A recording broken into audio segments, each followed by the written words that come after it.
Good morning. This is Bill from Out of Europa, Naples on a lovely Florida Friday. Truly, it's not that lovely, but I haven't, I've been chastised, so I'm not going to talk about the weather, even if it is one of the most hateful things that I can talk about. I'm going to go on as though the weather isn't relevant at all. We do have a bird watching me from a great distance. He's keeping his distance. He's up there, though. And I feel like he could, there's another one flying overhead. I feel like he could call in his bird friends at any time and do bad things to me. And there's some dragonflies. In fact, I had a near miss with a dragonfly when I was photographing this car a few minutes ago. And let me tell you, when a dragonfly buzzes by your head and makes an impact with your ear, and you don't know it's a dragonfly, it can be a little bit terrifying. But anyway, I'm not going to get into all that. I'm going to get into this. This is a 2005 Lexus SC 430 Cabriolet. This was, you could call it a very important car for Lexus. It was their first convertible. It came out, in the early 2000s. I think it was at a Tokyo auto show in 1999, even though, frankly, it wasn't designed anywhere near Japan. The thing is all basically designed in Europe. And it was meant to be the jewel of the Lexus lineup, as they call it. The crown of their model lineup, the top of the line, so to speak, even more so than the LS. Certainly in terms of being kind of a, to call it ostentatious is a bit much, but, an identity car of sorts. It is a folding aluminum hardtop convertible, much unlike the first SC, which came out in 1991. That was a coupe. And it's had, a pretty great successful run. Despite being somewhat, loved and hated by much of the population. There's sort of a war that goes on over this car, and we'll get into that in a little bit.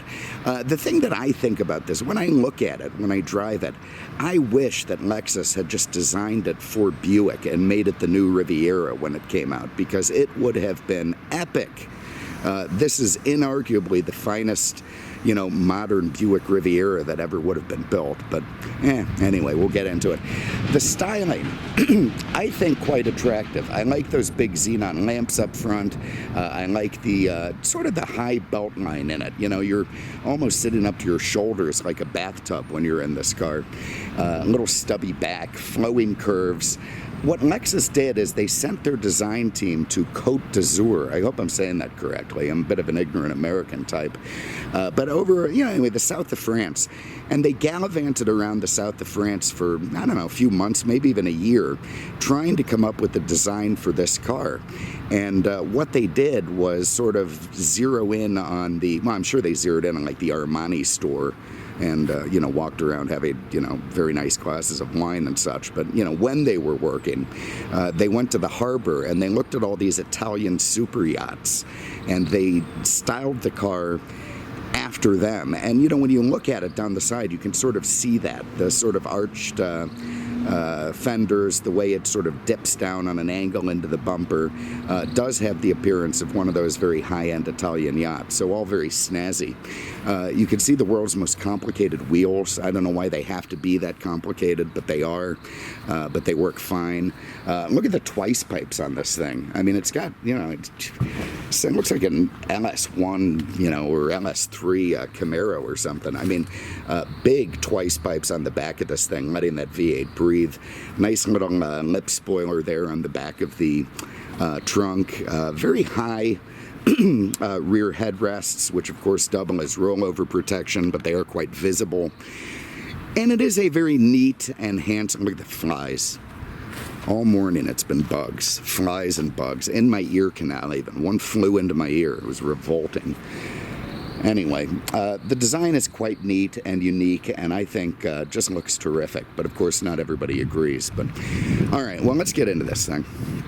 I'm going to start inside the trunk with the top down so you can see what kind of access you have there. This thing, God, is this thing mint? Anyway, there's the aluminum folding hardtop neatly in place, and they do give you a nice little area here for whatever it is that you need to store, some Mac 10s or groceries or, you know, art supplies, whatever it is that blows your skirt up, you're going to be able to fit in there. You can also fit a set of golf clubs. You see where that first aid kit is there, over to where this cargo net is there. You're able to fit a set of golf clubs across there with the top down. Now, you're not going to get two in there unless you got some pretty skinny bags, but at least you'll be able to go golfing alone, so that's something. They give you this little pull handle here so you don't have to get too many fingerprints on the car, and all very nice. I also like that this dealer resisted the urge to put gold Lexus badging. A lot of these things had that, which frankly I just don't like. Nice to see the proper chrome badging on this car. Have a look under the hood.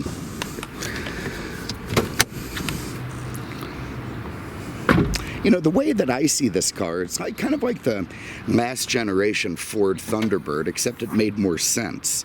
The Thunderbird was kind of the answer to the question that nobody asked, and it didn't do any one thing terrifically well. But the Lexus does. It does quality terrifically well. And it is a, you know, big V8 powered. This came right out of the LS sedan, this 4.3 VVT. There it is, a 3UZ FE motor, putting out about 300 horsepower. Very, very smooth, very proper. That's made into a bulletproof 5-speed automatic, and works out, you know, very well. It gives you very adequate power. Your 0 to 60s are, you know, under 6 seconds, which it doesn't feel like it because the thing is so, you know, sort of solidly built and floats on air and whatnot. But it is a lot quicker than it feels, this car. You can see in this low mileage example, everything's pretty mint under here, absolutely immaculate. This thing just had a timing belt replacement in October of 18, well before it was due, but I guess by time the guy wanted to be sure. So nice that that's been done on this car, and something you won't have to worry about for a long, long time. You see those big fancy xenon headlamps? They almost look like spider's eyes, you know, with all the different little bits in them. And I think they are quite nice and attractive and work well in the car. You know, Lexus, of course, doesn't have much of a storied history, unless you consider Toyota's history. I mean, it came out in, what was it, like 1990, as a way for Toyota to go up market in countries where the Toyota name just wouldn't have worked. You know, a guy buying a Mercedes isn't going to go buy a Toyota. So when they're building these fancy things, they think, okay, God, we got to do something. So they came up with the name Lexus, and they put $1 billion or so worth of engineering into that first Lexus sedan, which is one of the most incredible, you know, reliable cars of all time. So it, you know, worked very well for them. But you can't say that Lexus has any kind of a great storied history the way a Mercedes or BMW does. But by the same token, it means they probably didn't use slave labor.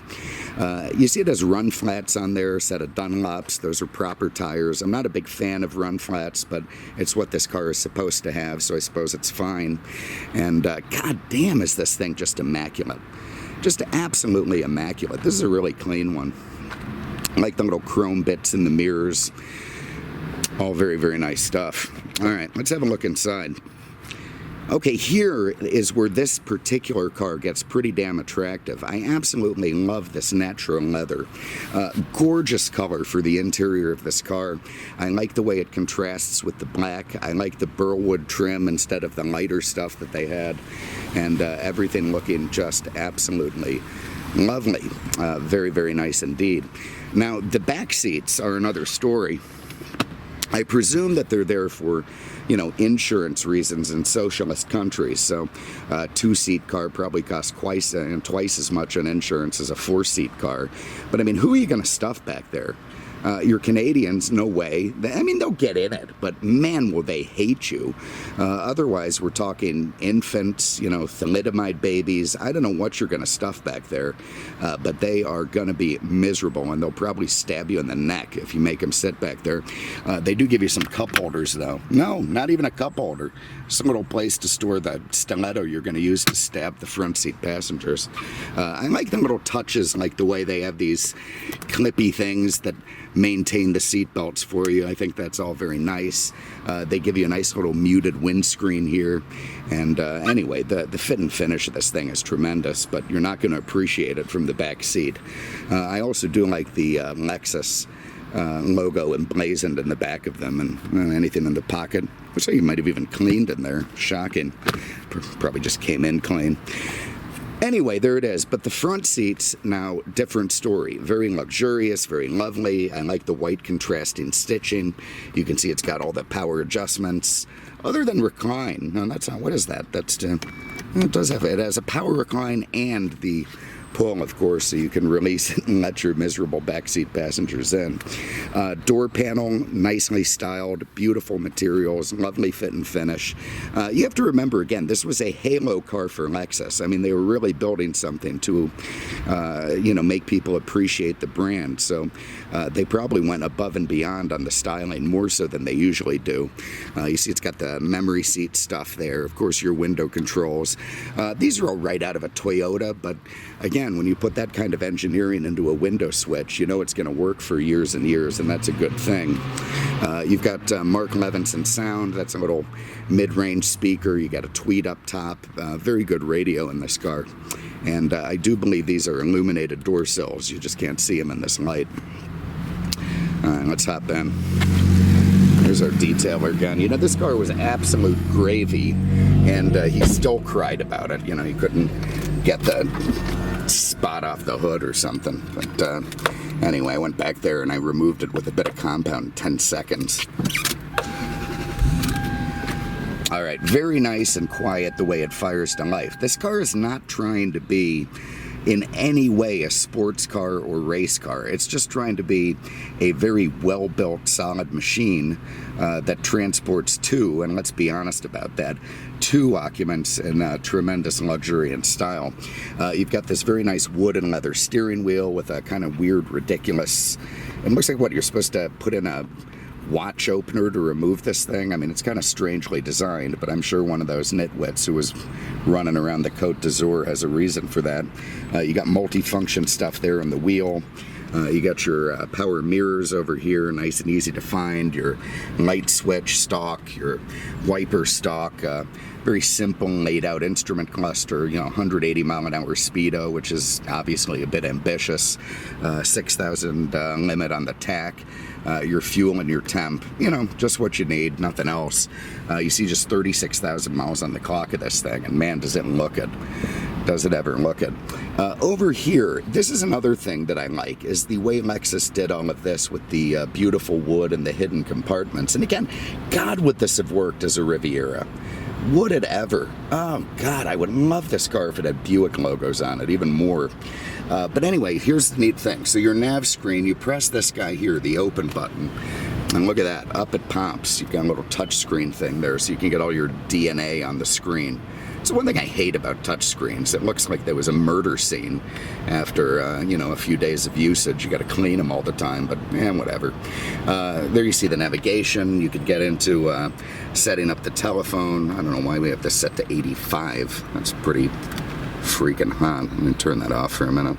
But anyway, you can get into your Bluetooth stuff, your map, your whatnot, and all very nice. You have your direct access for the climate control here. Lovely, dual side, works great. Down here you press this little button and it will reveal the radio for you. Now these cars were the last ones maybe produced by anyone ever that had a cassette deck in them, all the way through 2010. For the Japanese market, they sent out a few. So if you were a guy who still had a Nakamichi Dragon and listened to cassettes, this was the car for you. I do like the brushed aluminum appearance of it. It's all very 80s, looks like a Luxman stereo like I had back then, and I enjoy it very much. You also have a 6-disc changer in there. Oh God. NPR, World to End, Poor and Minority's hardest hit. You can tune in to, let's see, we got some music on here. What do we got?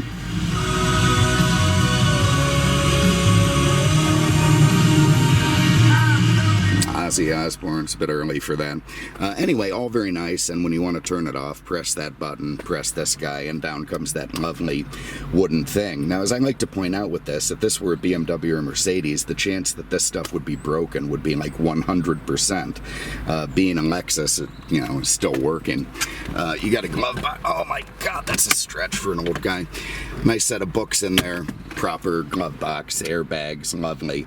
Up here you've got your self-dimming mirror, your lights, all that stuff. Down here you've got a very Euro-style gated shifter. That's right out of an early Mercedes, but I like it and it works fine. The reason for the gated shifter, by the way, is clever. It's so you don't have to press a button to move it. Most shifters that have a straight little gate there, you have to press it to release it so you can move it back. The beauty of the gated shifter is you can have this lovely artistic wooden knob, and it won't work unless you move it over and back, and apparently that's enough to satisfy the safety geeks. You got some cup holders here, nice and simple, work well. You got your heated seats there. Your transmission setting for power, if you're in the snow, God forbid, your traction control on or off. This little guy will pop open a little place where my detailer didn't clean. Nice place to put a bag of meth, although I'm sure the cops will find it. In here, what do we got? More places to put stuff. You got a 12-volt outlet, all very nice. This is a double opener, so you got that there, and you can lock it. So if you have your 9mm in there, underneath, you'll be able to lock that, and nobody's getting to it but you. Hopefully you can get to it before you're shot. Again, we have to go over to Miami sometimes to get cars and whatnot, so that's thus all the gun talk. Oh, I suppose I should run the top. Let me do that. So to do that, it's kind of this non-intuitive button over here. You wouldn't really think this is where the top button would be, but it is. So press close. You can see that trunk now comes up from the reverse. Up comes this rather lovely aluminum folding hardtop. And by the way, I never had to fix one of these tops, and I've dealt in a lot of these cars. And that's just a testament to Lexus quality. Frankly, it's a little bit sickening how well they do stuff. Keep your finger on the button and all the windows that go up. Everything nice and lovely. Get some AC on them here. Alright, let me show you the car from outside now so you can see how it looks with the top up. Lovely curvature on the roof line, flows very nicely into the back. Again, I think the styling is quite nice. Some people don't. I do, and I think it's fine. I also think this is a car that's going to very much be a future collectible. People always wonder, what's going to be collectible in the future? Well, why not? It's a limited production car, V8 powered, convertible, top goes down, important car for Lexus in terms of why and how they built it. And I could just see this thing running across auction lanes, 15, 20 years from now and pulling real money. They're just that interesting a car. As they say, top goes down, price goes up. I like the curvature of the tail lamps as well. And the fact that it uses a real true power antenna. You don't see too many of those anymore. All right, let's go for a spin. All right, so this is another area where I say this would have made a fantastic Buick Riviera, because Rivieras were not made to be particularly sporty. They were made to be very comfortable and luxurious cruisers, and that is what this car is. If you're looking to set the fast lap time at your local racetrack, don't bother. This isn't it. It's got double wishbones all around. It's got good suspension, but it's not tuned for sportiness. It's tuned for ride and comfort. You got a very nice rack and pinion steering. Nice effort. For Lexus, it's better effort than usual. It's not too light. Might have hearkened a little bit to sportiness with it. You got freezing air conditioning. The sound of the leather, and move it off the back seat. That's the rear of the seat touching the front of the back seat. That's how much room you got there. And man, are you you know, disconnected from the road. I mean, not so much that it's annoying, but they do want to isolate you from noise, vibration. You know, they have done a fantastic job sealing this car when the top is up in such a way that you'd never know it was a convertible. Even just to look at it or to drive it, you just don't feel, you know, there's any structural loss from having a folding top. Very nice pedal response. You can feel the torque of that 8. Thank God they put an 8 in it. Let's hammer it. All right, so you see, it does get up and move, you know? I mean, it's got that VVT, 8 cylinders, 300 horsepower. It's not a slouch, but it really isn't the point of this car. I feel silly doing it. You know, this thing is just made to cruise comfortably to the golf course, or, you know, to have dinner at the country club and, you know, look down at the common people all around you and, you know, think about your next trip to the Pyrenees or wherever the hell you're going. And that is much more the point of this thing than any kind of spirited driving. But it's fine, again, especially if what you want is a Riviera, which I do. So anyway, there it is. I mean, you know, I could get into it more, but this is enough. I mean, it's a this is an 05 Lexus SC 430 folding hardtop convertible. What was widely considered to be one of the most reliable cars of its time. It held its value better than any other car. This was it in terms of its original sticker price and how much they were worth on the used market. There was no better car for holding its value, not even a Jeep.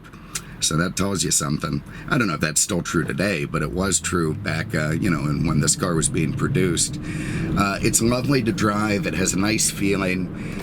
You're just sort of, you know, a man about town, or, you know, a lady heading to lunch, and you're going to feel pretty good about it. So if you have an interest in this thing, give us a call, 239-298-8000, on the web at aenaples.com. So sorry about that. I had a little bit of a hiccup there, but back on track. Anyway, there it is. You know, truly one of the most reliable and solid convertibles ever made, and truly, even though that's a word I hate using, but I'm using it, truly the best Buick Riviera ever built. So thanks again. Give us a shout, and we'll see you with the next one. Take care.